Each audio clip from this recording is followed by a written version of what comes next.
¿Qué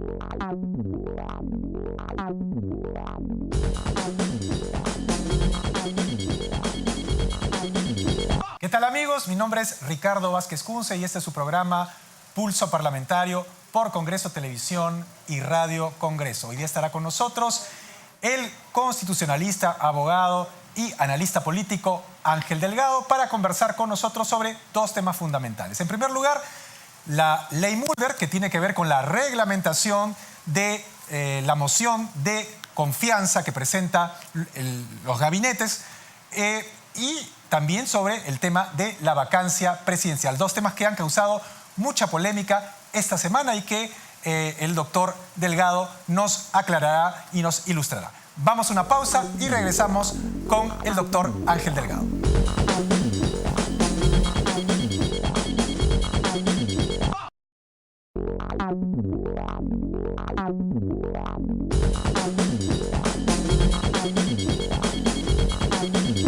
Amigos, regresamos con lo anunciado. Está con nosotros el doctor Ángel Delgado, analista político, abogado y constitucionalista. Encantado de tenerlo en el programa. Es un placer tenerlo acá. Vamos a discutir de dos temas importantes que, digamos, son los cruciales en la coyuntura política. La renovada vacancia del jefe del Estado, que está por debatirse si se presenta o no. Y también un tema que ha causado bastante impacto por las reacciones políticas y legales y periodísticas, que es la llamada ley Mulder, que no tiene que ver con los medios de comunicación, sino tiene que ver con el reglamento del Congreso y, valga la redundancia, la reglamentación de la cuestión de confianza y de qué significa una crisis total del gabinete. Vamos a empezar por ese tema. Correcto. Los detractores de la medida, de la ley Mulder, aprobada para este fin, dicen que es inconstitucional. Varios constitucionalistas han dicho que no procede. El gobierno dice que va a presentar una demanda constitucional al tribunal. Y el argumento de fondo es que la Constitución no dice en ningún momento lo que trata de reglamentar la ley Mulder. Ese es el primer argumento. Es decir, está cambiando, dicen, las reglas de juego de la moción el asunto de la moción de confianza y de lo que significa una crisis total del gabinete. Y lo otro es que el Parlamento le está imponiendo entonces al presidente qué ministros debe elegir y qué ministros no. ¿Usted qué opina de esos argumentos? Yo discrepo radicalmente con muchos colegas míos, amigos del quehacer universitario, de la academia, de los asuntos constitucionales, ¿no? Porque mira tú, aquí este es un debate que debió darse y se insinuó, empezó a darse cuando se produjo la crisis que llevó a la caída del gabinete Zavala. En ese momento el gobierno hizo una interpretación que desde mi punto de vista resultaba antojadiza, pero se impuso por los hechos, por la coyuntura política. Lo que ha hecho el Parlamento ha sido establecer, en primer lugar, el alcance de esta institución que se llama cuestión de confianza. Para que el público entienda qué cosa es, ¿usted nos puede explicar eso? La cuestión de confianza es un mecanismo parlamentario mediante el cual, en alguna circunstancia importante frente a una política de Estado que define la naturaleza del gobierno, la base de su política, el Ejecutivo la lleva al Congreso para solicitar que se transforme en ley y le dice, en el caso que ustedes no aprueben, desestimen esta ley, este pedido, yo hago cuestión de confianza, entonces yo renuncio porque yo no podría gobernar el país si es que no tengo los instrumentos legislativos para hacerlo. El caso paradigmático es cuando se produce el llamado voto de investidura, cuando el nuevo primer ministro viene a la Cámara y sostiene su plan de gobierno y le pide al Congreso al final un voto de confianza. Ahora, ¿te das cuenta? Entonces, claro, esa es la institución. Ahora, hasta ahí está perfecto. En ese estado, digamos, en ese punto que usted nos ha referido, por lo general, en los casi 30 años que tenemos de democracia, desde 1980, no ininterrumpidamente, el gobierno de Fujimori del 92 hasta que se dio la constituyente, ¿cómo se llama? Ahí hubo una ligera interrupción. Digo, pero no ha habido, creo, una... No. Todos los gabinetes que se han presentado... Es que no se han presentado, no ha habido, pues, porque la cadena de confianza es un recurso supremo que el juego democrático permite otros. O sea, si tú no estás de acuerdo con un proyecto, te lo cambio o lo discutimos y llegamos a un consenso. Esa es la mecánica natural. Pero supongamos que hubiera algunos puntos fundamentales en alguna política general que sea sustantiva, no cualquier cosa, entonces ahí sí se produce. Y en el tema que tú estás diciendo, el momento de la investidura, eso es una novedad de la Constitución del 93. Antes no había. Antes el presidente, el Consejo de Ministros, venía, exponía su plan de gobierno, pero este no se votaba. Entonces, con la modificación, para bien o para mal, se inauguró esta exigencia de que no solamente había que escuchar, debatir con el Premier y con sus ministros, sino que además había que dar el voto de confianza, ¿correcto? Eso dio algunas crisis en el gobierno de Humala, no sé si tú recuerdas, algunas veces hubo votos en blanco o abstenciones que eran mayoría en relación a los positivos y hubo un cierto debate que se resolvió finalmente por el método político. Pero en este caso, de lo que se trata es de precisar qué consiste la cuestión de confianza, que es básicamente lo que he dicho hace unos instantes. De modo tal que tú no tengas una herramienta de manipulación y la utilices sin límite alguno para que quítame esta paja, para cualquier cosa, para proteger a un ministro, una política sectorial o una actuación indebida de un ministro que es objeto de control parlamentario mediante interpelación y censura, el gabinete con el objeto de crear una amenaza a la estabilidad de todos, diga, yo hago cuestión de confianza, porque mi ministro es que se portó mal, hizo un gesto, ni siquiera hablo de un proyecto, una inconducta que el Congreso considera que debe ser objeto de censura. Ahora, ¿la cuestión de confianza es sobre políticas o sobre personas? Esa era otra gran discusión. Es sobre políticas, y las políticas globales, las políticas que pueden llevar a una crisis total. Pero lo que pasa es que la interpretación del gabinete Zabala y sus aláteres era que se podía hacer en cualquier momento. Entonces era una especie de trampa con cebo para provocar al Parlamento y de que se produciera dos caídas del gabinete y de ese modo entonces disolver el Parlamento. Mira, lo que yo quiero decir aquí es que la Constitución en ningún caso puede ser interpretada de un punto de vista serio, de modo tal que una institución fundamental, como es el control parlamentario, a través de la interpelación y censura, pueda ser neutralizada, vaciada de contenido, vuelta inaplicable con una interpretación antojadiza de la cuestión de confianza. La lógica, la interpretación, la exégesis de la Constitución no permite este tipo de un poco criollas en la cual yo le saco la vuelta a una institución. Como sacarle la vuelta es también, si los ministros hacen cuestión de Estado, porque hay una crisis total y renuncian, y entonces pierden la confianza del Parlamento, no puede ser que ellos insistan en seguir en el cargo porque han renunciado porque no tenían confianza. En una hora de diferencia o 2 horas, un día de diferencia, no cambia la confianza y eso entonces revela que esa es una impresión antojadiza. ¿Qué cosa dicen los grandes defensores de esta tesis? Eso no lo dice la Constitución. Pero la Constitución es un cuerpo normativo muy pequeño que no puede tener un desarrollo reglamentario per se.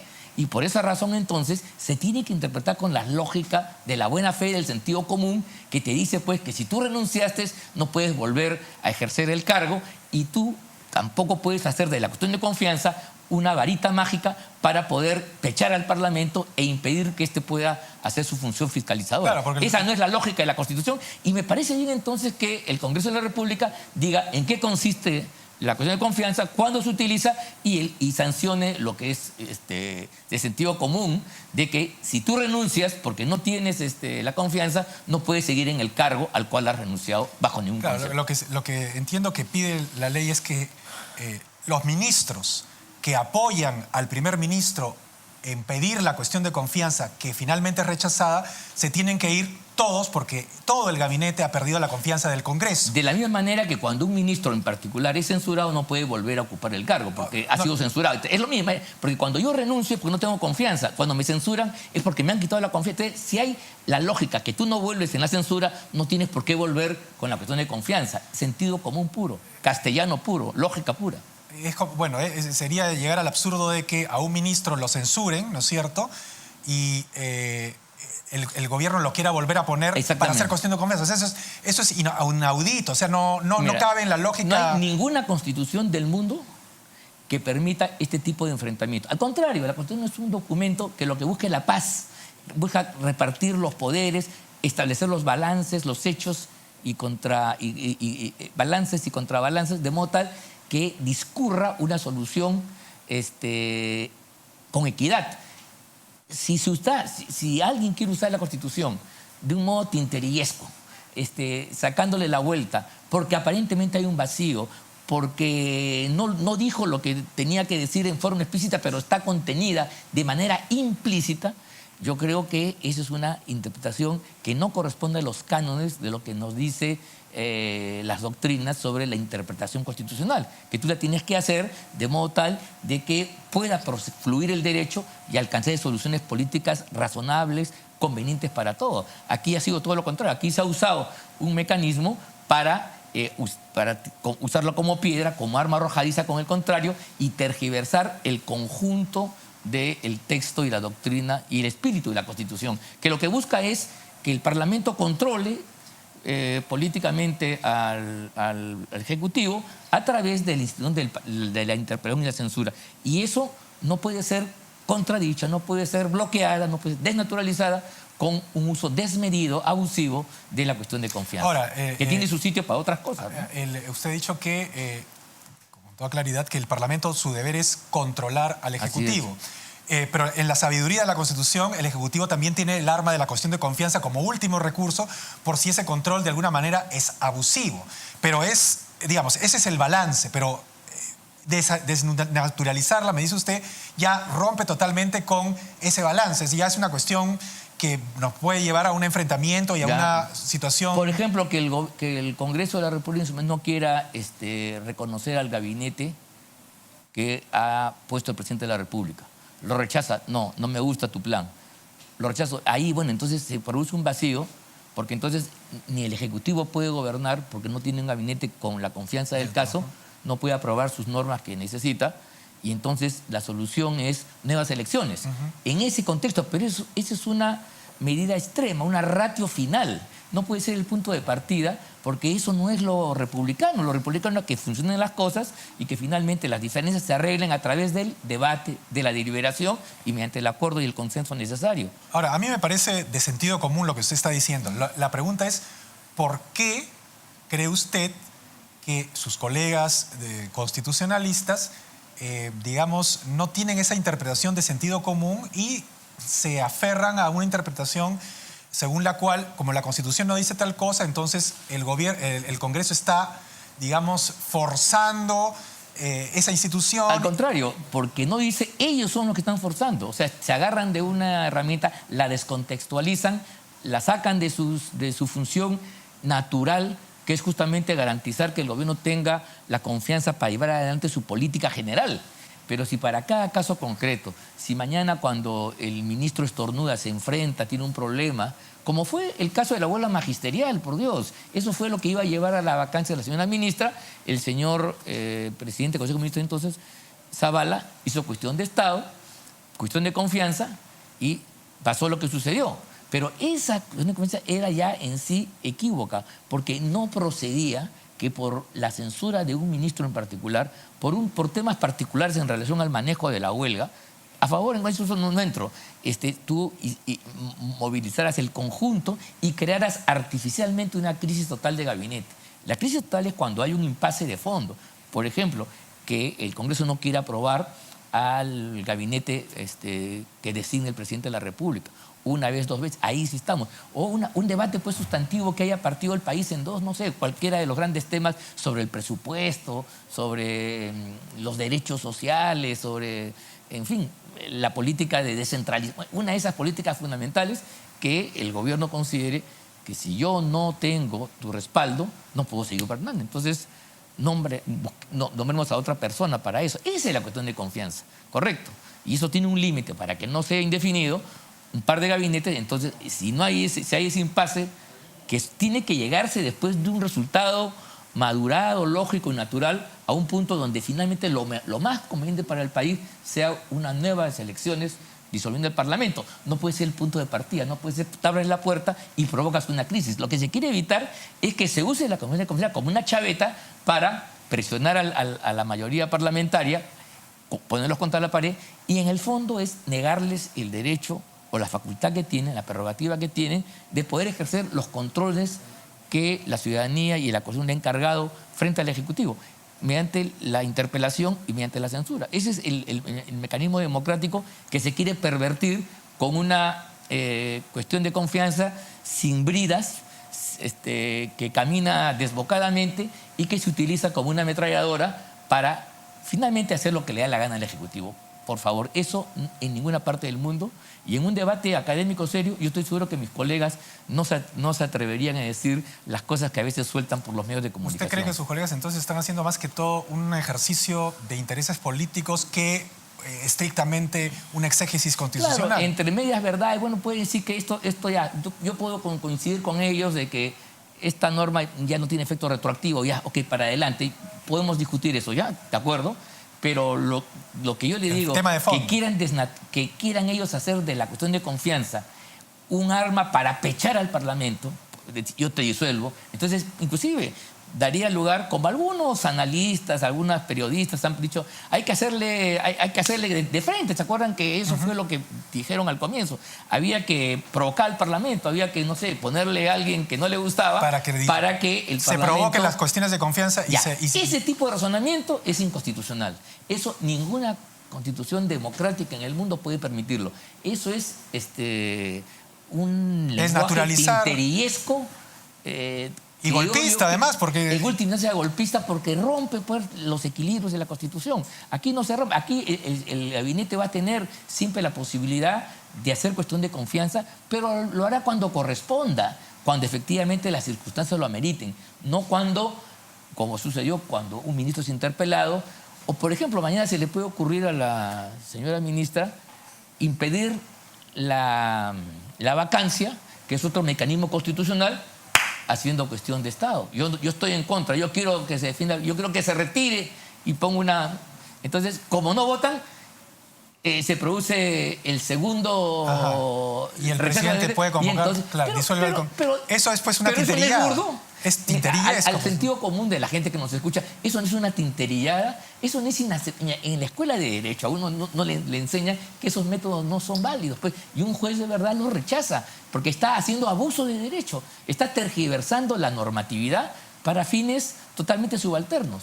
Las cosas son como son y no como algunos quieren que sean. Por favor. Además, en esa hipótesis que creo yo que a la primer ministra se le debe haber pasado por la cabeza, porque si no, no estarían tratando de ir al Tribunal Constitucional para que la ley Mulder sea declarada inconstitucional. Es que efectivamente la consecuencia es que se disuelva el Congreso, que se convoquen las nuevas elecciones, pero que el gabinete, ¿no es cierto?, permanezca. Cuando se le ha negado la confianza precisamente y por eso se ha disuelto. Pero perdóname, es el mundo al revés. Están en cuestión por haber cometido asuntos que contravienen la transparencia pública, la moralidad pública, asuntos de corrupción, vamos a ser francos. El presidente está embarcado en un proceso de corrupción muy grave.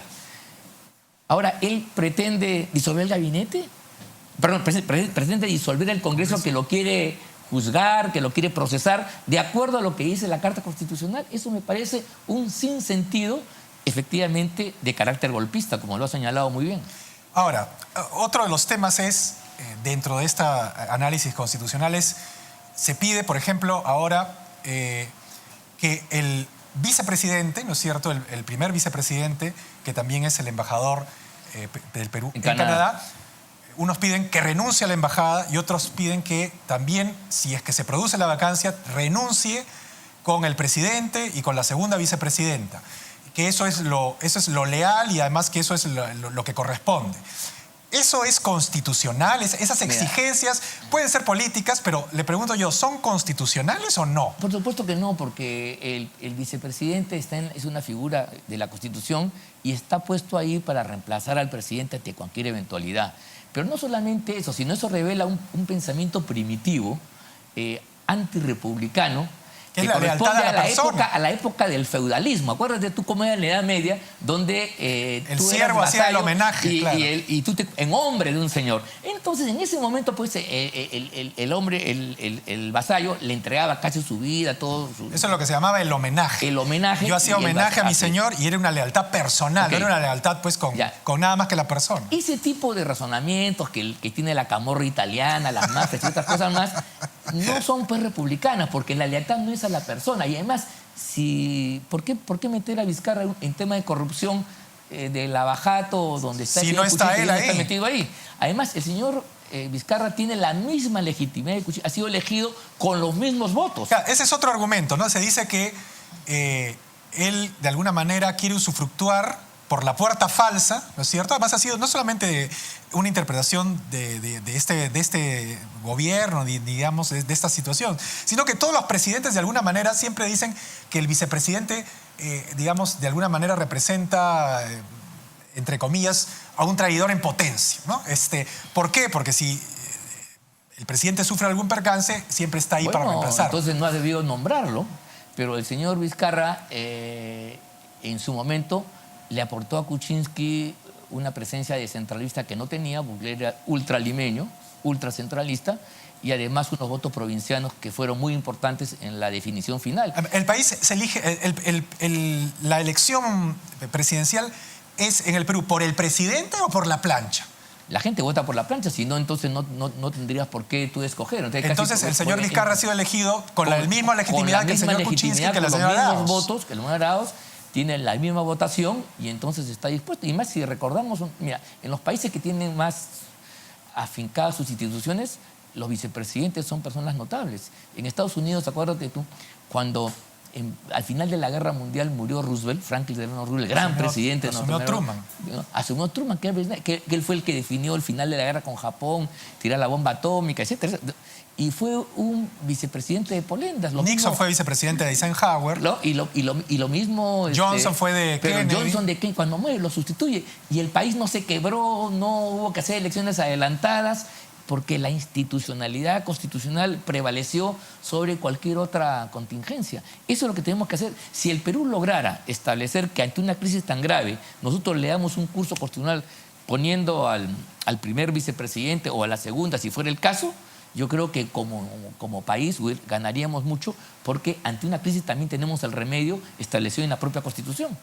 Eso es lo que vamos a perder, pero eso de querer que renuncien, de querer que porque no ya son traidores, eso me parece de lo último. Es como si en la conspiración y en los problemas de Pedro Pablo Kuczynski, el señor Vizcarra hubiera estado a la cabeza, hubiera estado atacando, conspirando. Todo lo contrario, está inclusive lejos del país. Pero ahora, está en una embajada. Ahora le dicen que los críticos del señor Vizcarra y los que apoyan, veo yo mayoritariamente al presidente, porque veo todos los diarios más o menos unidos en esa línea, dicen que su silencio, o sea, su no pronunciamiento de la situación, es decir, su silencio es una traición. No, esa es una interpretación insolente, antidemocrática, porque la lealtad del señor Vizcarra y de Mecha Arauz es con la Constitución, con la nación peruana y con los electores que votaron por él. Y votaron para justamente reemplazar al presidente en una eventualidad, en la cual evidentemente no tienen la culpa, los dos.